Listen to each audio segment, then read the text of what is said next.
Alright guys, welcome to another video. Today we're going to talk about Bai Qi. I'm just going to call him Bai from now on. He's a new infantry open field commander, assuming he's going to be in the wheel. We'll talk about his kit more from a big picture perspective. Right, like I think there's enough videos out there where people are just reading through the kit, so I'm not going to do that. We'll talk about thoughts on pairings, investment priority, right? Is he the first invest? Is he the second invest? Where's the pecking order for Bai amongst commanders, amongst infantry? And then finally, we'll talk about just thoughts on like 1, 2, 3 marches. By the way, I think it's pretty clear that infantry now is the best troop type in the game, right? At least, actually, I don't see how the archer commander can no matter how good this archer commander, like just because infantry is super deep now, right? Because if you're going to run 3 infantry, you can make it work. You can actually run Ragnar Scipio. That's going to be your 3rd infantry march. And it's going to be on par, where you could even argue that it's better than the 2nd best archer and cav march, right? So infantry is super deep. It's going to be really good. And then finally, we'll even talk about some armament stuff, right? Like, where do you go from armaments? We don't actually know the special inscriptions for Pincer yet, so it's just more of like a precursor or just some thoughts about it. But that will be the video. All right, so by anyone that looks at this kit, the first thing everyone notices is his active skill, right? This is by far the best active skill in the game, not only because of how much damage it's doing. Well, actually, it's just straight up because of how much damage it's doing, right? So 2400 is still like very above average right now. He's able to do that to 5 targets, right? So like if you hit 5 targets, there's nothing else in the game that's going to do more damage. But on top of that, every target you hit actually has a 30% chance to take 15% extra damage, right? So because it's just pure damage output, this commander is already going to be top 3 in the game. Okay, just his first skill by itself.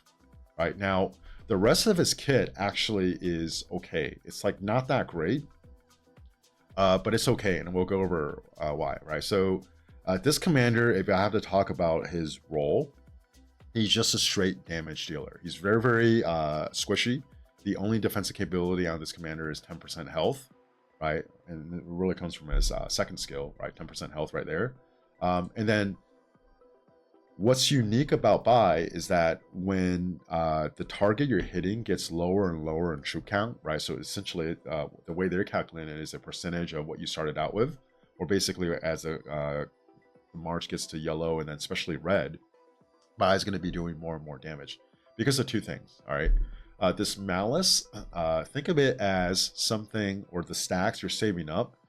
Basically, if you get to 80 stacks of malice, right, it won't trigger until you're hitting a march where it's at under 80% of its troop count, right? If you get to 30 stacks, it's not going to trigger until the march you're hitting gets under 30% of its troop count. So the malice is just going to actually save up the malice stacks until the stacks is higher than the troop percentage of the march that's left, right? So another way to say it is, the lower the troop count of the march you're hitting, the more likely it is that your malice stacks can actually trigger. And then the malice stacks, when it's triggering, essentially, because it's only a 1-second cooldown, every second, right, you're just going to launch a smite damage that does a 300 damage factor. But also, the damage you're doing is going to deal 10% more sev wounds. And also, you're going to get a 20% bonus to rage recovery speed. Right? I don't know why it's written that way. It's kind of weird because there's no such thing as rage recovery in this game, right? You get rage from doing a basic attack, you get rage from doing a counter attack, you get rage when like an item triggers and it procs you to get more rage, but you don't just get X amount of rage per second, right? Just because there's a recovery, right? It's not like AP. So I don't know why it's written that way, but the way I understand this, right? Because I can't think of another way this works unless someone could tell me, is that if you were going to gain 100 rage, if you have a 20% bonus, now you're going to get 120 rage, right? If you, in a turn, we're going to get 200 rage, right? Now you're going to get 240 rage instead of 200 rage.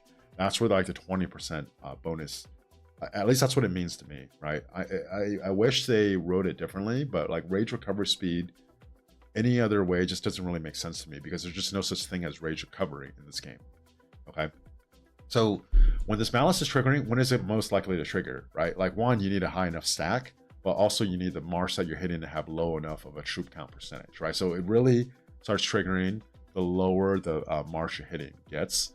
And then also, this part of the third skill, martial culture, right? For every 10% of the unit that's missing from the target you're hitting, you're going to do 5% more smite damage to it, right? So basically, if it's missing 60%, then you're going to actually be able to deal up to 30% more smite damage to that march, right? So these two mechanisms, the malice and then this part of the martial culture, is telling me that, okay, this march, you just want to hit targets that are like lower in health, right? Like because the lower the health of the, not the health, the lower the troop count of the march you're hitting, the more damage that this massive damage dealer is actually going to deal, right? And that's actually his role, right? And that's really cool because those two things are always going to scale, right? I made comments before about Ragnar, how I think he's a good commander. I don't think he's a commander that has a lot of longevity because Ragnar, at the time when he was released, had a higher active skill. He could deal a lot of a lot of damage relative to a lot of other commanders. But there's nothing in the rest of his kit that actually makes him unique, right? He's tanky, yes. There's other tanky commanders, but he doesn't have any buff or debuff or like doesn't really do anything special.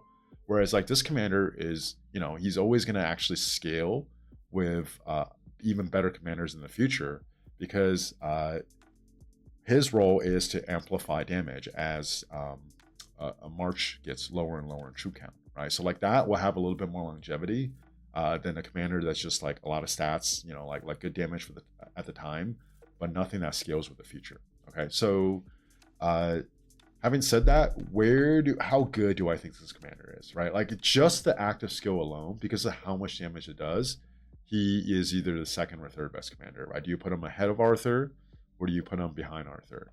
Personally, I think I would actually put him ahead of Arthur, just because that 5 target at 2400 damage factor and the potential to actually deal 15% extra damage is just way too high, right? So I think Luce will still be number 1. Luce on the surface, right? If you just look at his kit, he doesn't do as much damage as Bai Qi, but Luce's expertise is so good. Not only is it a rage engine, not only is it ability to do an extra damage, like somewhere between 2 and 3 times extra combo type procs per 10 turns, but also it makes all these other things that could potentially trigger a lot more likely, right? Alex's instant proc is way more likely to trigger. The ring is way more likely to trigger. The dagger is way more likely to trigger, right? All those things combined, and Luce is a lot more tankier. Overall, I still think Luce is the best commander of the game, right? So if you're going to invest and you had to pick a commander to start out with, I would actually still start out with Luce, but then automatically, right, like this guy would be the second best you want to go with, because not only is he going to pair very well with Luce, they're both smite commanders, but like he's just the second best commander in the game because of how much damage he's actually doing relative to every other commander. Right now, his kit itself, yes, they're both smite damage commanders, but there's nothing in Bai Qi's kit that actually really takes advantage of Luce's extra combo attack, right? So which is kind of a bummer, because if there was something here where, if you have a commander that's doing a combo attack, and you could take advantage of it, it would have been even more broken, which probably Lilith doesn't want. But because there's nothing here that really takes advantage of that, I'm not so sure that the best way to run infantry is to just pair Bai Qi with Luce and then run Ragnar Scipio second, right? Because if you're going to pair Bai Qi with Luce, then clearly it's Ragnar Scipio second. Goodbye William Wallace, he's gone. And then that's your 2 infantry marches, right? And really the determining factor, and we won't know this until this commander is out in the game, is, okay, if you pair Bai Qi with Luce, right, how much better is that march than, say, Luce Alex or Luce William Wallace or Luce Scipio, whatever the quote unquote best infantry march used to be. And then if you split them up and you pair Bai Qi into the second infantry march, right? Let's just say you do Luce Alex and then you do Bai and Scipio, right? How much better is Bai and Scipio than Ragnar and Scipio, right? If the difference between Bai Scipio and Ragnar Scipio is bigger than the difference between Bai Qi Luce and then Luce Alex, then you will want to split them up, right? if the synergy between these two are so good, they're just like you just can't separate them, because like that difference isn't big enough. Then you keep them together, and then you do Ragnar Scipio second. Now, without seeing this in action and testing it, no one really knows for sure. But if I had to give my opinion or best guess, I actually think the way to run multiple infantry marches, let's just say two, is to actually split them up. Okay, and the reason why is because Lucia's expertise is very, very good, and then a commander like Alex that could take advantage of it. Real and if you guys have followed my channel for any amount of time, you already know I think Lucia Alex is was the best infantry march in the game. I think even though the kit, Alex's kit on on paper by itself doesn't look that great, the synergy between the two is so good, and especially for a lot of the kind of engagements we get now, right? A lot of poking and retreating, poking, retreating. That Lucia Alex and then Bai with either William Wallace or Scipio is actually the way to go to run the second march, right? If I had to actually guess, and I can't believe I'm saying this, I think probably the best 2 march setup for this is going to actually be Lucia Alex, and then Bai Qi as a primary, with William Wallace as a secondary. I like, just because this commander is already really amplifying smite damage, and then William Wallace actually, out of all the commanders that are left to pair with Bai Qi, if you're pairing Lucia with, say, Alex, William Wallace actually has the ability to bring the most smite damage and normal damage increase to the kit, which Bai Qi could take advantage of, right? So if you were kind of down on yourself or invested in William Wallace before, I think you should be really happy, because this commander will clearly do really well with William Wallace, and then it will actually allow you to pair Lucia with someone else, right? You could do Lucia Scipio, Lucia Alex, and then Bai Qi with William Wallace. Like basically Ragnar is probably the odd man out, unless the Bai Qi Lucia pairing is so OP, like so much better than anything else you could do, that then you're going to keep Ragnar around and pair him with Scipio. All right, so if you're going to go 3 marches though, which like you could clearly go now, then it's just Lucia Alex, Bai Qi William Wallace, and then Ragnar Scipio, right? And like that's actually really, really good too. So like the people that used to get made fun of for going 3 Ms, like that's actually probably really, really good now, and like it's actually worth keeping it, right? So if I ever did any kind of coaching with you, I told you to dismantle that 3rd set, I'm sorry, and hopefully you didn't, because I don't think people were or I wasn't expecting them to make infantry so deep, and it actually is now. All right, so if you are investing, I still think Lucia is 1, Bai Qi is 2.